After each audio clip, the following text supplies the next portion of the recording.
So this video is to tell you the top 10 ways to make yourself unhappy. The very first way is to be spoiled. What does it mean to be spoiled? It means that you deserve. And as soon as you say I deserve, so then it's never enough. Right now we're in a situation that there are certain groups that are protesting. Now, there are literally 150 million people that would do anything to get into America. And yet, there are people that are here that can have everything, and they're complaining about America. So you see, I deserve. The government owes me. Well, when is it enough? Never. And so you have to change that around. You say, I deserve nothing. No one owes me anything. My parents don't owe me anything. You don't owe me anything. No one owes me anything. One of the things I think that are quite remarkable is you look at the Mexican immigrants into America, or a lot of people from Latin, in fact, most immigrants into America, they don't come with an attitude that anyone owes them anything. They're appreciative of everything they have. Now, I grew up in America. I would say I'm a little spoiled too. But the truth is the government doesn't owe me anything. Imagine I wasn't born in America and I got all this for free. I should say thank you. Thank you, God, that my grandfather, survivor of the Holocaust, came to America. Wow, I got lucky that I was born in America. And so if you want to be owed everything, you'll be miserable your whole life. That's the top tip. But the truth is it's not so simple, because when we're born, we're given things. God gives us parents that love us, and they give to us. And therefore, we take this mentality that the adult world owes us. So the second way to really not be happy is all you need to do is be a taker. What more can I get? But if you become a giver, what more can I give? How are you not going to be happy? At every moment, you'll be happy. You're thinking about giving. You're going to succeed in so many beautiful, wonderful ways. And every moment of your life, you don't even have to be giving, but if that's your attitude in life, every moment will be awesome. Now, listen to the third way, an awesome way to mess up your life, and that is get into arguments. You gotta be right. People have to have your point of view. Now, to be perfectly honest, I'm conservative. I have very strong opinions, but I get along with everybody. There's nobody that I don't talk to. Why? Because the fact that I have a strong opinion doesn't mean that I can't love you for you. And if a person can't handle somebody else, that means their opinion is just some kind of cult, right? If I have an opinion, that doesn't mean that you can't have an opinion too. So in relationships, being right is being wrong. When my grandfather got married, the first thing he made up with his wife, and they had a beautiful relationship, whoever thinks they're first right in an argument will apologize. That's the way it goes. So if you want to be happy, don't be right. If you want to be miserable, always be right. Now, that doesn't mean you shouldn't follow what you believe is right, but don't be a radical. Don't impose that on other people. Don't make other people be you. You be you, and help them be their best. And that leads us to the fourth thing. One of the wonderful, awesome ways of messing up your life is have no purpose in life. Now, a purpose in life is very, very simple to find. I have a book called Discover the Meaning of Your Life. I'll try to, if I remember, I'll put a link to my book, Kabbalah Love. It's in the appendix. And basically, there are 5 steps to discover the meaning of your life. The first step is, imagine when you were a child and there were things that you needed and you really needed them. And so you were a dependent. Now, there are people in need, millions of billions of people in need, and all of us have certain needs that we cannot fulfill. Some of them are financial, some of them are emotional. If somebody needs love, they can't give themselves love. They need somebody to love them. Some of them maybe they need advice. In fact, the Lubavitcher Rebbe, the greatest saint ever, said that the internet was made so we could be given, we can help each other, give each other advice. And this is a beautiful, beautiful, beautiful mechanism. You can sign up to Quora, you'll get questions, answer people's questions. I get thousands of questions every week. I mean, I've built the algorithm, say, okay, well, people like this guy's answer. So You can do that. Facebook, you don't have to use it for showing off your dog. You can use it, what I use it for, is spreading positive teachings. So the ability today to help others, give advice, is extraordinary. You can send, all these donations. There's such extraordinary opportunities to help people. And so if you can think about the people that need your help, and forget about saving the world. Don't worry about it. Just save those people, and those people will appreciate it. I think sometimes we're like, oh, maybe they'll be embarrassed if I help them. No, when a person's in need, that's what they want. They want someone to say, can I help you? When you see somebody falling down, say, can I help? Just offer, can I help? I've never once had somebody say to me, oh no, you're so rude, you offered to help me. Offer. You're a part of society. You're needed in society. Do something positive. Make your life meaningful. And we cannot feel good about ourselves. Money is not going to make you happy, because eventually, anything that's constant pleasure doesn't give you pleasure. Only seeking ways of helping people will make you feel good about yourself. It's just that simple. And it's not enough to think about this theoretically. You have to do it. The next way of truly, wonderfully messing up your life is watch the news. Just watch the news. 2 weeks before the 2016 election, I got so sick of the media. The media, all they do is they take a story and they rehash the story, and then they find another story and they just go in circles on the same thing. And of course, before the elections, everybody's going in circles and everything's sophisticated, saying the same thing again and again and again and again. And so I said, okay, no media for me. And since then, I basically haven't gone on the media. And I tell you, it has literally changed. In 2 weeks, I was a happy person. 2 weeks. Because how can you be showering yourself with negativity, with fear, with anxiety? And studies prove this. You look at the media, you are going to screw up your life. It's just that simple. You don't look at the media, you'll be happy. Because life has never been better. People have never been nicer in human history. We've never had it better in human history. But just keep on watching the media. Keep on going to the news.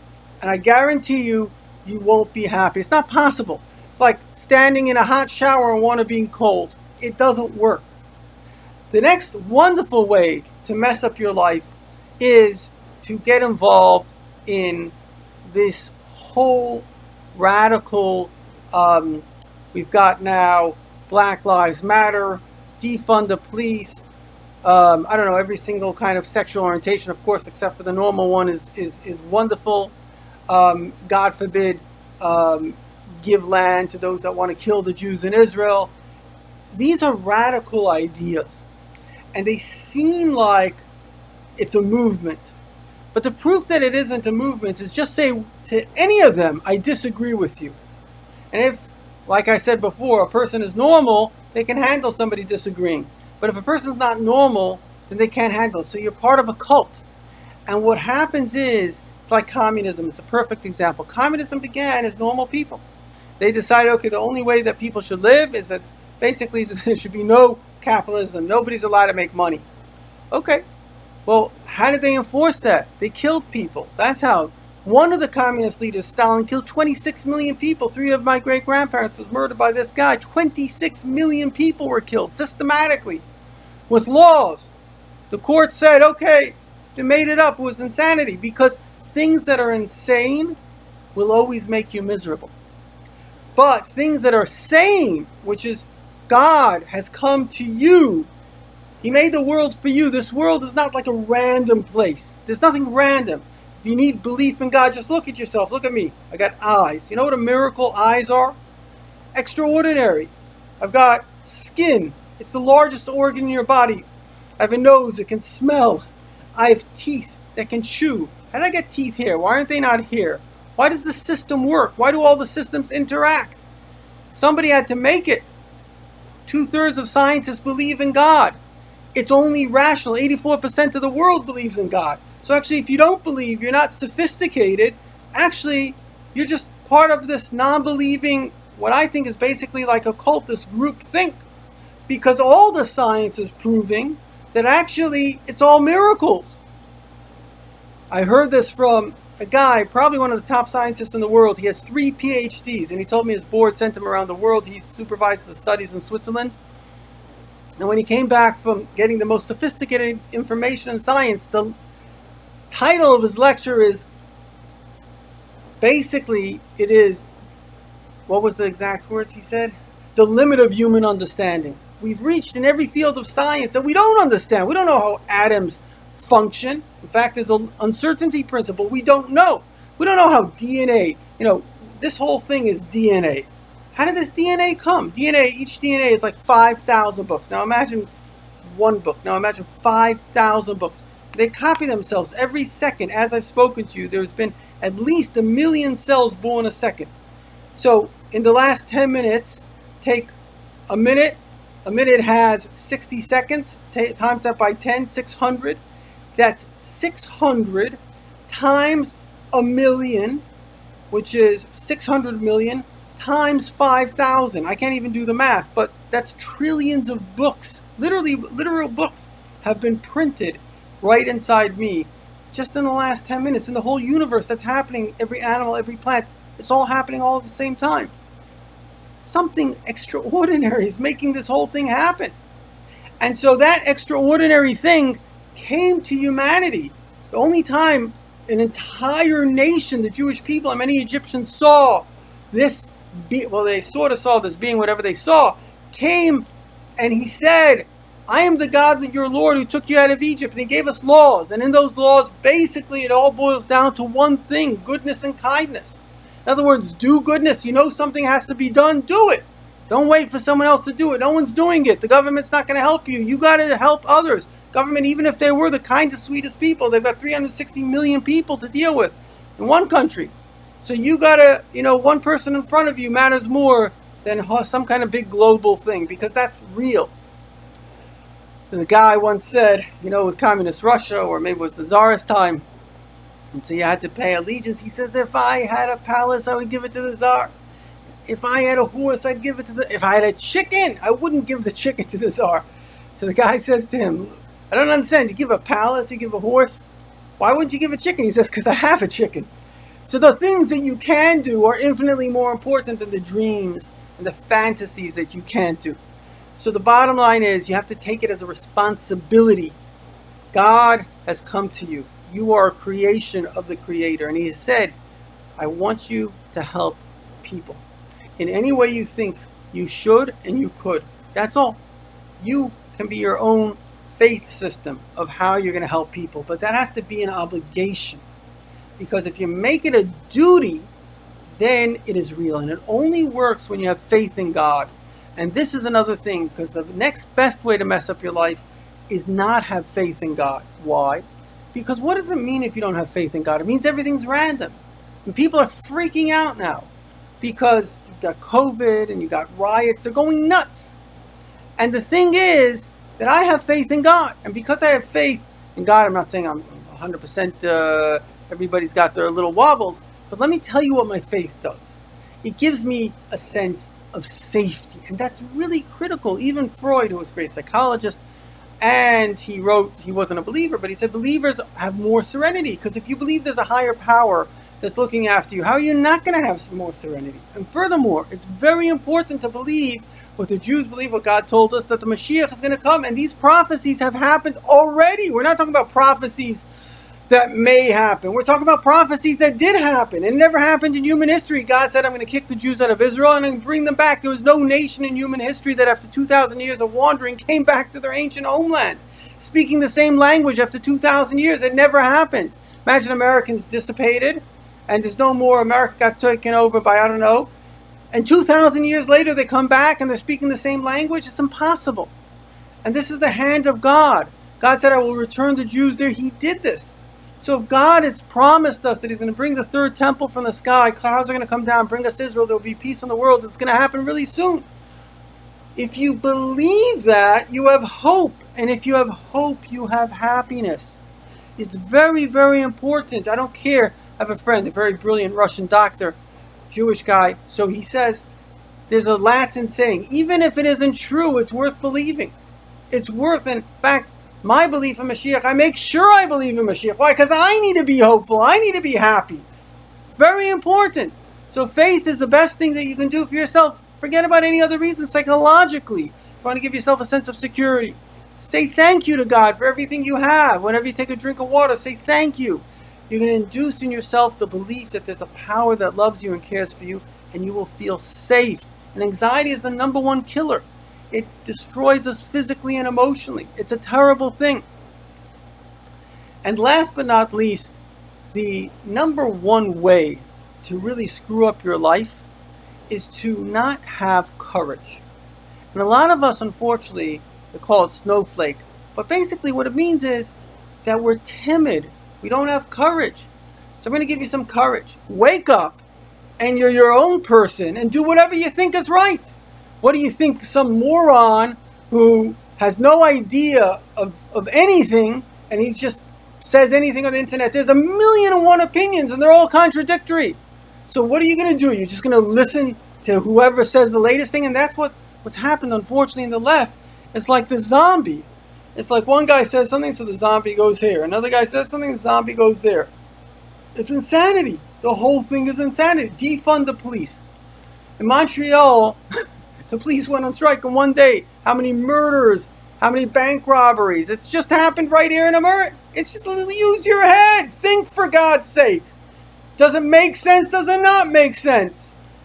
17% of America and the most 45% of the Democratic Party, the most activists, they are basically, this is based on Pew poll, this massive research. They're basically in Obama's cult. Whatever Obama thought is true, they think is true. So whatever one nutcase comes up with, that's true. That's the truth. Who the heck is Obama? The guy doesn't even know who he is. His own theories don't make any sense. It's just insanity. And I want to point this out. I'm not pointing this out for political reasons. I'm pointing this out to bring a fact home. And this is a fact. Pew is an unbiased, nonpartisan research. They dig deep down. There are 4 types of Republicans, 4 types of Democrats. 10% of America in general is not engaged. And there are differences. But the core of the Democrats basically are like cult members. They don't think. And the core of the Republicans, this is very important to understand because people think, oh, these guys are radicals. 17% of America are, let's say, the core of the Republicans, 45% of the party, and the most important part, but yet they're independents. They're basically people that don't have one view. You can't point them down and say, okay, they've got this view. They're independents. They're thinking independently, and they want to basically protect the country from chaos. So they're using their head. Now I want to ask you a question. Do you want to look back at yourself like the idiots that said, oh yeah, communism. Meanwhile, what did it do? It killed millions upon millions, created misery, created poverty. Why? Because people didn't think. One nutcase, Karl Marx, sitting in Germany, never worked a day in his life, and he's deciding how the whole world's economy should be. Workers of the world unite. Karl Marx is an idiot. It's simple. His idea is stupid.